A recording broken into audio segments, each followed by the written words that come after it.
Sole proprietorship का मतलब क्या है? Sole proprietorship is the simplest business form under which one can operate a business, यानी कि एक अकेला इंसान अपने बिजनेस को चला सकता है। उसके लिए कोई लीगल एंटिटी की ज़रूरत नहीं होती, कोई लीगल डॉक्यूमेंट की ज़रूरत नहीं होती है। वो अकेला इंसान ही अपने कर्जे के लिए या अपने नुकसान के लिए खुद जिम्मेदार होता है। सारी जिम्मेदारियाँ वो खुद उठाता है।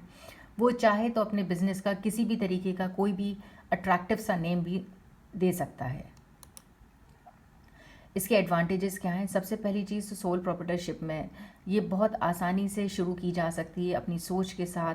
ज़्यादा इसमें लागत नहीं लगती है। दूसरा, उसमें कोई ज़्यादा फॉर्मेलिटीज़ नहीं होती। थोड़ी बहुत मार्केट की जो जानकारी होती है या जो रिक्वायरमेंट होती है वो आपको पूरी करनी होती है। इस पर कोई टैक्स नहीं लगता है। इंसान जो अपना एम्प्लॉयमेंट टैक्स अपने एम्प्लॉयज़ पे देता है वही टैक्स इस पे जाता है। ओनर्स बिल्कुल फ्री होते हैं। वो अपना चाहें तो पर्सनल एसेट को अपने बिजनेस के साथ मिला सकते हैं, चाहे वो गाड़ी है, चाहे वो बिल्डिंग है, चाहे लैंड है, चाहे वो अपनी कार है।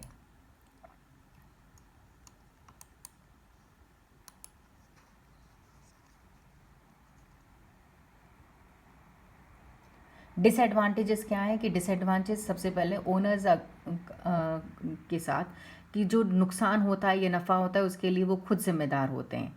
अपने कैपिटल को वो रेज़ नहीं कर सकते हैं क्योंकि उनके पास कोई तरीके का हिसाब किताब नहीं होता जिस तरीके से हम लोग कंपनी में शेयर्स और डिवेंचर्स को इशू करके कर लेते हैं।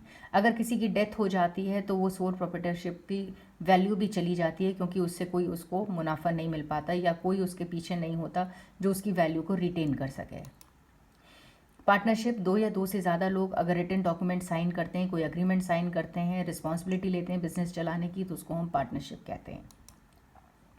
दो या दो से ज़्यादा लोग एक बिज़नेस चलाना चाहते हैं, वो पार्टनरशिप की रिक्वायरमेंट होती है। दूसरा, इसके लिए म्यूचुअल ट्रस्ट बहुत ज़रूरी होती है, आपस में विश्वास होना चाहिए। तीसरा, एक रिटन डॉक्यूमेंट होना चाहिए जिसमें वो ये बता सकें कि कितना प्रॉफिट आपस में वो शेयर करेंगे या कितना कंट्रीब्यूशन उसमें कैपिटल का होगा या दोनों पार्टनर्स को क्या क्या जिम्मेदारी दी गई है।